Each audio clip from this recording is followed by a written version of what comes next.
Welcome to Shareholder Primacy from Free Float Media, a podcast about activist investing, securities law, and all the ways the financial and legal worlds intersect and collide in real life. Ann Lipton and I are here for you, our listeners and followers. Ann Lipton is a law professor at the University of Colorado who teaches and researches securities and business law. She holds up the legal end of the podcast. And that's Mike Levin, an activist investor who lives and works in Chicago. He covers the financial side of our podcast. All right. What do you want to talk about today? Let's talk about something different. Yes. Or different a little bit. Well, let's talk about SpaceX. We haven't talked about, we've talked about the people behind SpaceX. Yeah, right. Let's not talk. I was going to say we can talk about someone other than Elon Musk, but unfortunately that's going to haunt us. Unfortunately, no, that's just crazy talk. So at SpaceX, we have a glimpse. A hint at what's going on. We will learn so much more so soon, but we will talk about some of what we've already found out. The registration statement isn't public yet, the S1, but from what we've kind of gleaned, we can sort of talk about their attention to and compliance with securities laws. Yeah, it seems to be a running theme with Elon Musk. Yes, correct. So we can look at what we already know about legal compliance from what has been leaked. Yes. And we'll take another look from a different direction at independent directors, how they get on the board, and what they might do when they're there. Yes, we shall. So. Okay, and once again, just a reminder, people can email us comments, requests, whatever, at shareholderprimacy, one word, at freefloat.llc. All righty, cool. Let's plunge into SpaceX. We were planning on and should and will wait until the registration statement is out to really talk about it. We have learned a couple of things just kind of from reporting. And reporting, of course, is code for leaks. Yes. People have seen drafts or maybe even the filed version. It was filed confidentially. There was a confidential version that was filed that presumably is being edited with, they're getting SEC comments of some kind. Right. So they filed one version with the SEC. It's not, you can't find an Edgar or anybody, don't look. Based on that version, we know some stuff. But go ahead, you were going to say. Yeah, so bits and pieces of it have been it's like almost daily drip, drip, drip. There's another story, usually from Reuters, also from The Information, with more details about what's in it. Well, let's just highlight really quick a couple of the salient things that we've learned that are important, some of the details that have been leaked, like it's going to be a controlled company, right? I think. Right. Well, I could have told you that before the leak. I actually told my students he didn't go public with Tesla with dual class company. And I told my students literally, I will bet body parts that he will have dual class in SpaceX. So unquestionably. Right. So it's dual class with lots of control, Musk. I think the number I've seen is somewhere between 40 and 50%. Yeah, I don't know. There might be other investors who also have outsized control rights. We don't know. Right. We know they're going to be incorporated in Texas. Yes. Apparently, there's some kind of arbitration provision, I assume, for securities claims, but we don't know. They just said arbitration. So until I see it, I don't know exactly what it covers. Right. Things like that. All right. So. And then there are some financials that have been leaked, which are of more interest to you than they would be to me. Well, no, they should be interesting to everybody. But yes, the valuation on this based on some again, no one has ever seen SpaceX financials, but the valuation based on the amount of money that they raised is looking somewhere between, I'm going to use a broad range, $1.5 to $2 trillion. That's what they're saying. Yes. Yes. I think they've kind of focused. Originally they talked closer to the 2 number, but maybe 1.75. So let's say 1.5 to 2, which is something like 100 times forward-looking revenues. Revenues, not earnings, revenues. Yeah. And a lot of their and also what's also been leaked, huge amounts are being, which we could have guessed, huge amounts being poured into XAI. Yes. That's so. Right. So anyway, there's all sorts of fun stuff. There's we can't even, the whole thing about merging with Cursor, you saw that. That was a possibility, but that's not going to be in I don't think it's going to be in this registration. The reason they structured it is to avoid the registration statement. Yes. So anyway, there's some salient details that have been leaked or rumored, probably leaked, related to the the offering, the structure of the equity, the things that shareholders are invested in. So based on what these leaks look like, what can we glean now that there's not an official public version of the statement on file? What do we think? Well, I mean, honestly, again, we've seen leaks about some of the substance, and I'm reserving real commentary on that until we actually see the full document. But what we can tell is that tentatively, one might reasonably conclude that SpaceX is ahead of the curve in violating the securities laws. We are already violating the securities laws right out of the gate, very possibly. I can't prove it, but I strongly suspect. So these would be violating the SEC rules about IPOs. The federal, basically the Securities Act of 1933. Okay, what are those requirements? Go ahead. Well, okay, so the Securities Act of 1933 obviously passed in the wake of the 1929 market crash, and it's focused on forcing companies to disclose information when they sell securities to the public. If you're selling to the public as opposed to a private sale, a lot of disclosure requirements. And the key provision of that is Section 5. That provision says you can't offer securities for sale to the public. You can't even offer unless there's a registration statement that is publicly on file with the SEC, publicly filed. Okay. So you can't even offer for sale until it's publicly filed. And then you can't actually sell, you can't close the deal, you can't actually transact until the registration statement becomes effective, which happens sometime after it's been filed. So, it files, usually the SEC has comments, they make amendments, it becomes effective, and then they can sell. So what's in the registration statement? Well, as we already talked about, a lot of required information about the company and about the nature of the securities being sold. Technically, legally, the registration statement itself is an offer for the sale of securities. It consists of a prospectus. But it's also required to contain not just all the good sales hype, yay, my company is so great, but all the risks and all the drawbacks and all the problems that might arise. Right. Financial statements, there's all sorts of stuff. Right. All this disclosure so that investors have a complete picture of what they may get. And I have to point out, the law could have been much simpler. The law could have been just, you can't sell securities until the registration statement is effective. But it doesn't stop there. You can't even offer the securities until the registration statement is available to the public. Why is that? Well, the theory absolutely is paternalistic. The concern is that if a company is allowed to make offers before the registration statement is available, they'll emphasize all the good stuff and leave out all the bad stuff. Not necessarily fraudulently. There are separate prohibitions on fraud. Yeah, right. Yeah, they'll just talk up the good side and not mention all the bad side. And then eventually the registration statement is going to become public, but the fear is that by then it's too late. Investors will have kind of anchored around the initial hype. They'll have gotten all excited, and by the time the full risks are disclosed, they won't really adjust their thinking. And I can't think of a more emblematic company where this is so potentially likely than SpaceX. Exactly. So it's not fraud. No one said anything false. But the theory is that if you don't have the full warts and all registration statement available for everyone to read before you make offers, then you'll end up manipulating investors. They'll get too excited and they'll never adjust their thinking. Now, over the years, some exceptions have been made. For example, the SEC recently loosened the rules a bit so that now, instead of banning all offers before the registration statement is public, the SEC now permits companies to make offers before the filing as long as those offers are made solely to institutional investors who have at least $5 million in assets under management. So some version of the accredited investor. Literally, accredited investors who are institutions. Right. And the theory is that, and you can see the logic, it's that accredited institutions are a lot less likely to get overexcited about early hype, and they won't actually do anything until they see the full document. Right. So that is the legal setup. Okay. So what's going on with SpaceX then?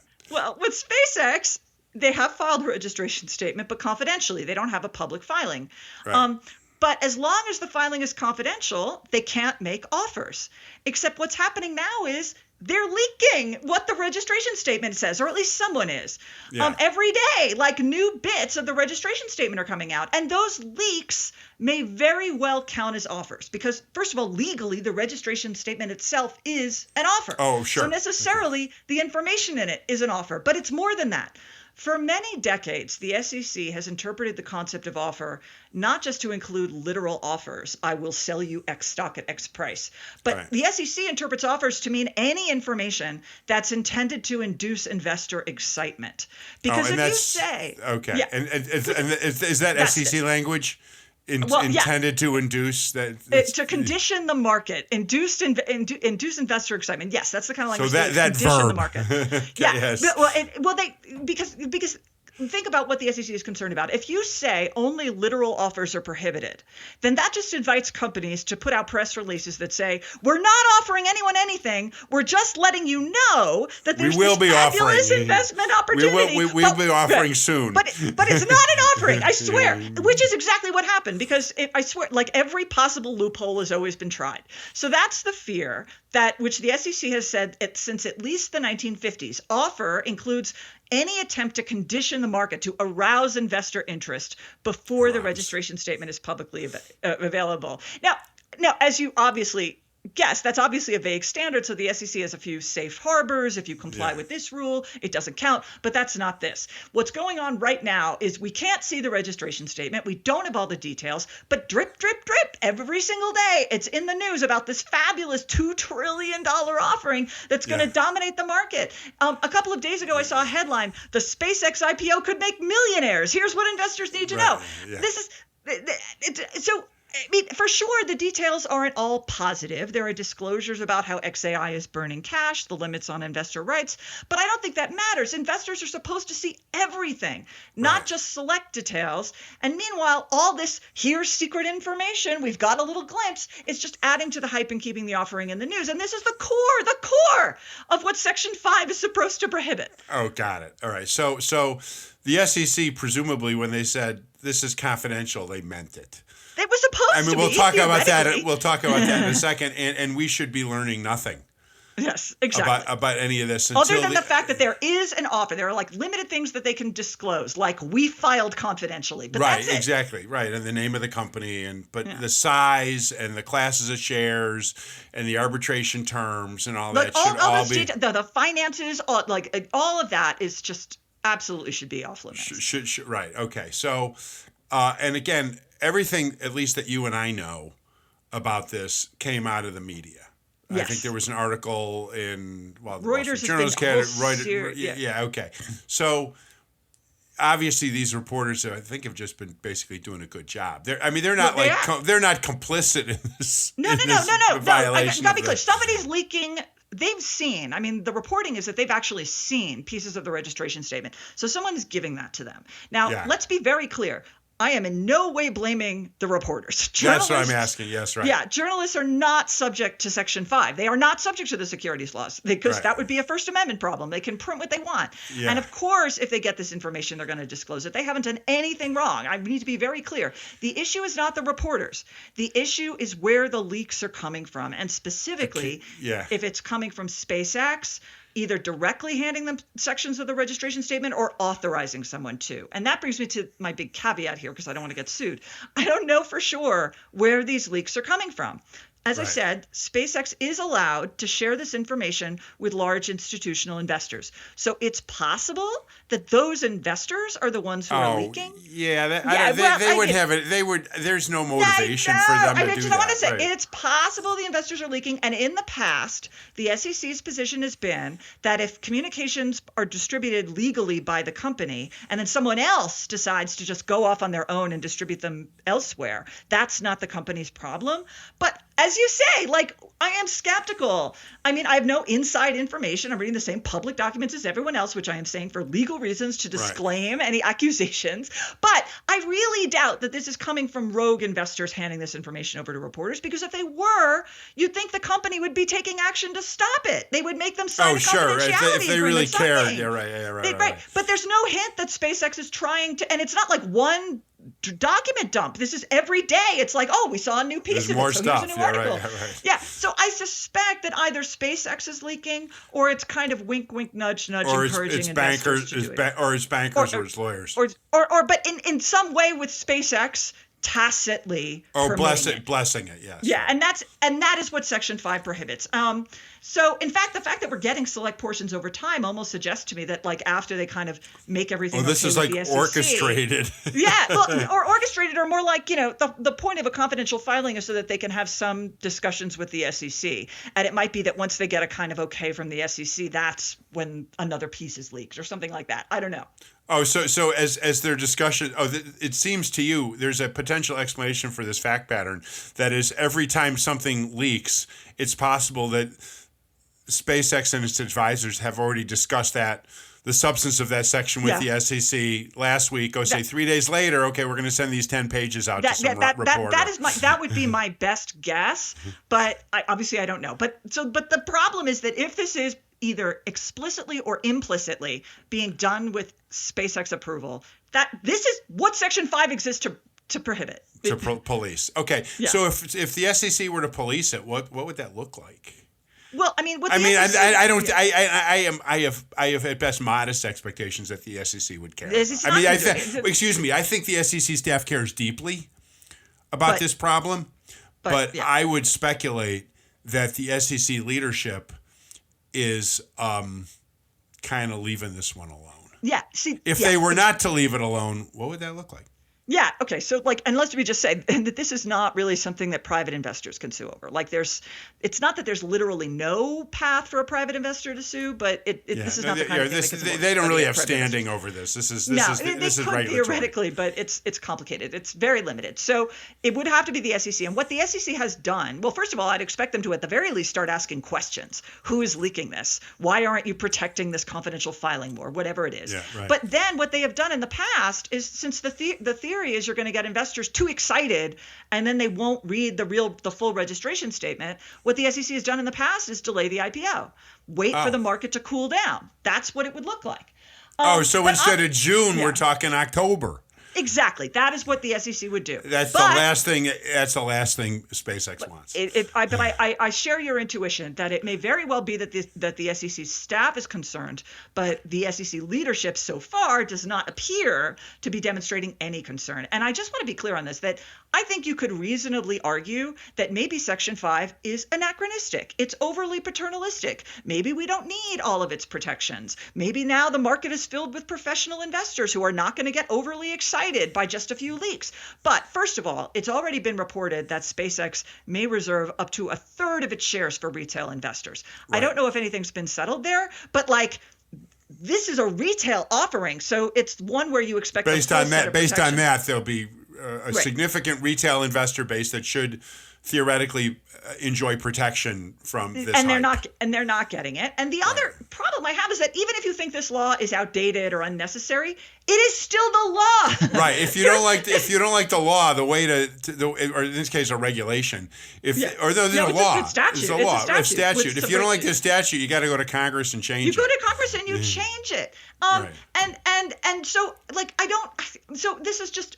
It is disheartening to watch the SEC just openly ignore what at the very least are serious red flags of law breaking. Maybe it isn't law breaking if they investigate it, but it doesn't even look like they're doing that. And I don't know how to teach students like this. They can see the same things I do. They see the headlines. What am I supposed to tell them about what the law requires when I teach Section 5?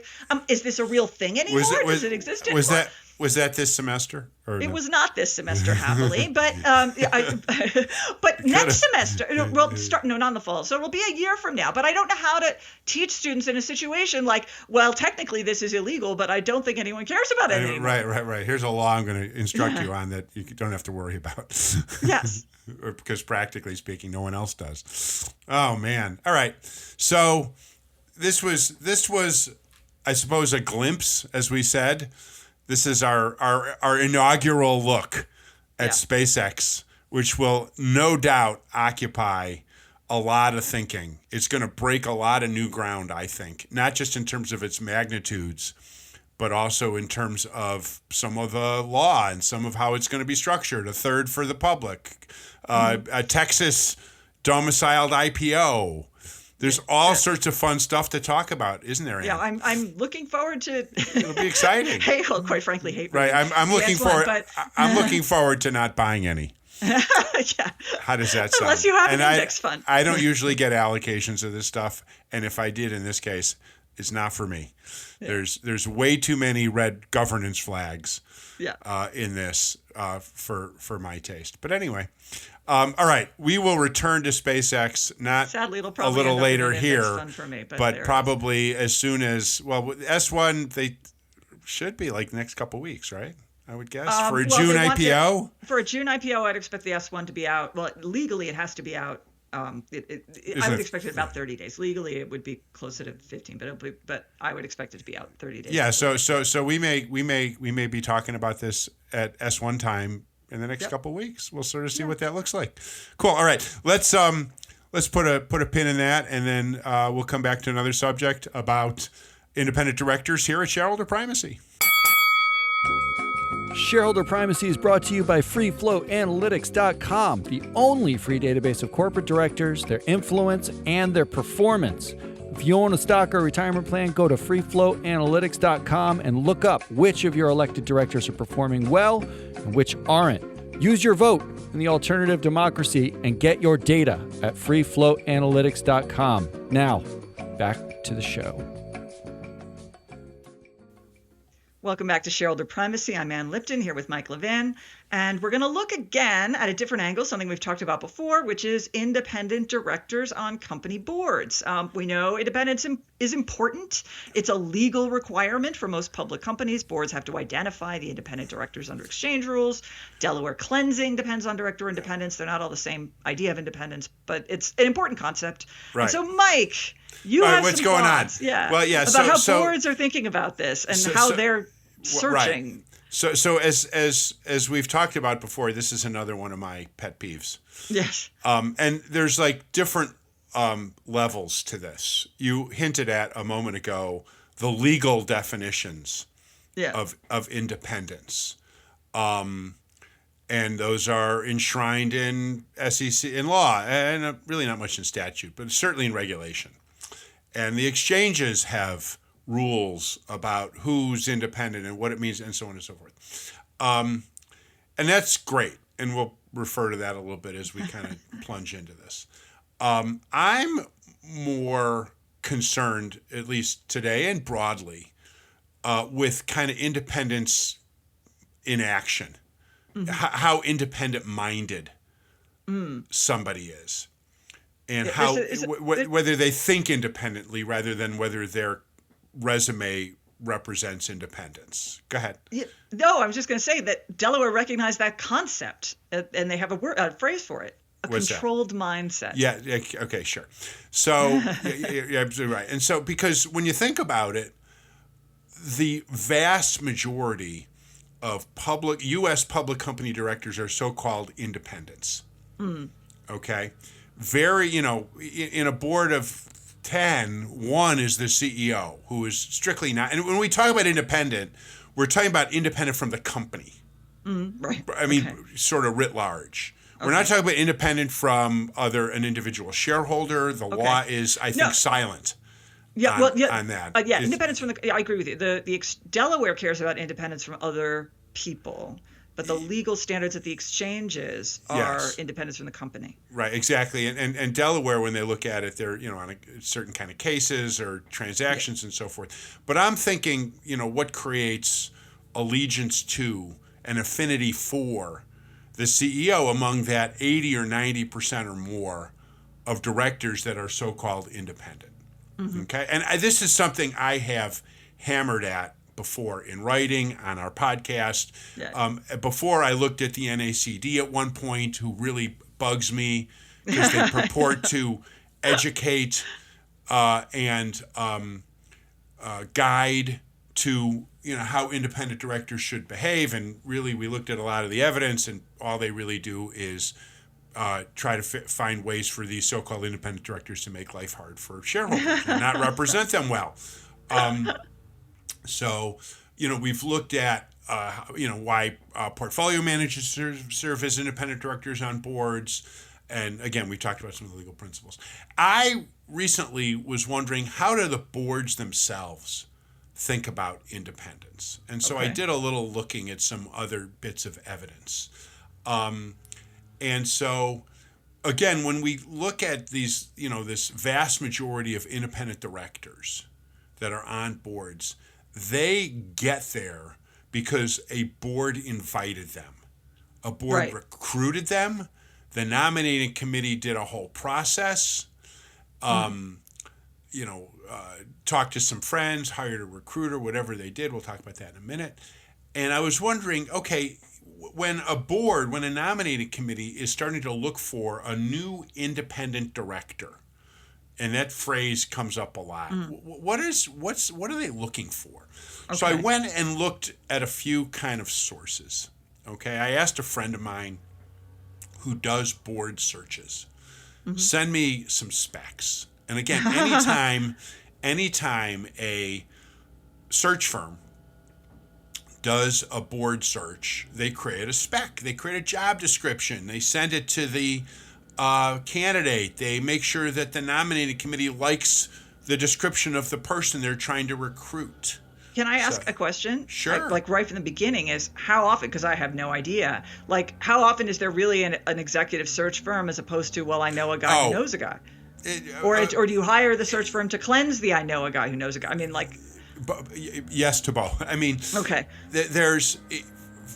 At larger companies, it's pretty frequent that they're going to hire a search firm in part for that reason, to just do a thorough job and make just to make sure that the person who they kind of had in mind was appropriate anyway. Yeah, and do some of the background or the same thing, like somebody makes an offer for a company, you still survey the market to make sure it's the best offer. Exactly. So and then for smaller companies, sometimes you'll a friend of a friend or the CEO knows somebody, but increasingly there is a nice little niche business for director searches among executive recruiting firms. And, frequently it's the same firm that got you the CEO. Right, okay. Which itself is a problem, but that's for another day. So I looked at a couple specs from this search firm that I know that specializes in director searches. Conveniently, some companies list the position description that they like to use. I found one for Colgate-Palmolive, CL, public company. And they actually put out this is the kind of director? It's on their website. And this is the kind of person, this is what we look for in an independent director. Okay. So wait, they're not searching now. They just say this is what we look for. This is our general principles. This is what we want our independent directors to look for. I see.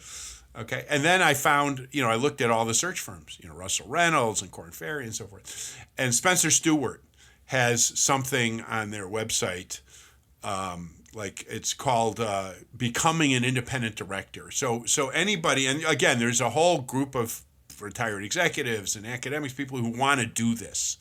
So they're all over the place, going to search firms saying, here's my resume. How do I get in on this game? And Spencer Stewart conveniently put some guidance on their website to help these individuals who want to become independent directors. So if you read all of these sources kind of critically, it starts to kind of reveal what companies kind of are looking for. Presumably, well, we know exactly what, in one case, Colgate-Palmolive's looking for. They told us. Okay. Presumably what the search firms, this search firm I know, and then Spencer Stewart, is an accurate reflection of company preferences. Okay, they're not going to put that out there, just because, to have companies disagree with them. It's what companies want. So if you do a critical read of these sources, you notice some interesting stuff. For openers, there's barely any mention of the word independence or independent. Okay, Colgate-Palmolive's spec has those words only 4 times, but that's in a document with that title. The document's called Independent Board Candidate Qualifications. Okay, Spencer Stewart talks about independent 4 times in like 20 pages. Okay, the recruiter spec mentions it once. Wow. So this was kind of, I kind of had this idea that when they say they're looking for independent directors, they don't really mean. All right. But then if you look at some of the actual specs, these are like, here's the kind of person we're looking for. Here's the kind of experience we're looking for. And there's nothing obvious about how to think independently. There's some sort of vague references to actual behaviors about having courage to ask difficult questions. But there's Spencer Stewart talks about the actual legal fiduciary duties of care and loyalty and good faith, which is not a duty I'm familiar with, but technically it's an aspect of the duty of loyalty. Great, thank you. In Delaware, anyway. So there's a little bit of reference to some legal duties, but presumably the specs could be used to try to discern actual behaviors. It's a behavioral interview kind of thing. Where give me examples of where you have acted independently and disagreed with the CEO, or on a past board where you voted against or something. Okay, exactly. So there's nothing in the substance of any of these that really gets at independent behavior. And again, you could go on, like I wrote about it, and it's in a post somewhere, that you could sort of say there's really no intent based on these three, I think, credible, they're limited. It's a small sample. Credible expressions of what nominating committees want. There's very little here that shows we are looking for independent thinking, that we're looking for people who are willing to challenge other directors and the executive so team. What kinds of things are they asking about? Oh, like, industry experience. Tell us all about, how our business. A lot of executive experience. Mm-hmm. They want people who've kind of been there. And especially on that latter point, I disagree completely. All those times you challenge the common wisdom. Exactly. But, if you're recruiting someone, especially who's like a retired CEO who's moving on to their next career, they immediately have this kind of kinship, this affinity and say, this CEO's going through a lot. I kind of, I'm going to give him another 6 months. Mm-hmm. That's baloney. We don't want that. Another thing is there's a lot of subject matter, not industry, but like, working for someone who's got regulatory experience. We've got looking for someone who's, knows these days it's AI or used to, for a while it was cybersecurity. Mm-hmm. So they're looking for individual people who kind of have subject matter experience, which, that's not bad. Yeah. But, I've long maintained that the best credential for an independent director after financial literacy, because you'd be surprised how few people here actually know how to read a balance sheet. Well, it's funny you should say that, because it's a legal requirement for they had to make it a legal requirement for the audit committee because because there was it was so rare. That, right? Is this kind of independent mindedness, and again, it's pretty clear that the nominating committees, when they say we're looking for independent direcectors, aren't. There may not be they're looking for independence. They may not be sincere. They're looking for independence. Go ahead.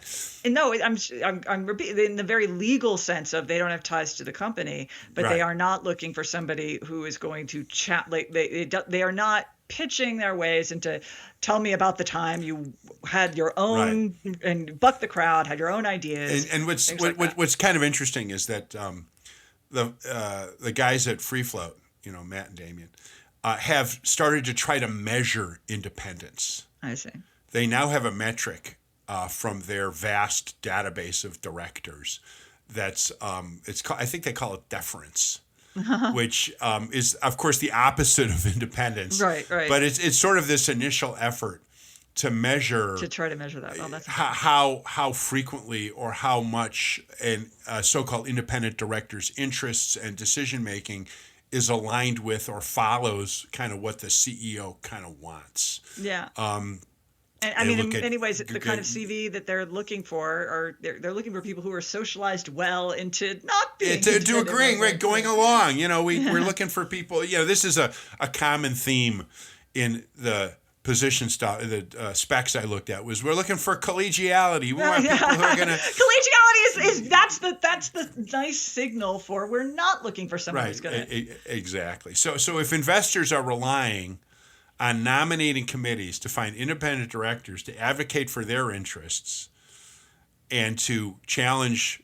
management, I think, at least based on what we've seen, they're going to be a little disappointed in at least what nominating committees have come up with, based on those sources we talked about. So I thought that was kind of interesting to kind of take that perspective about, trying to really sort of tease out what at least boards, how they think about independence. So anyway. Yeah, and it'll be interesting to see the free float data when that's available. Yeah, we'll probably talk about that. Maybe we'll get Matt and Damien here to talk about this new metric and so forth sometime soon. All right.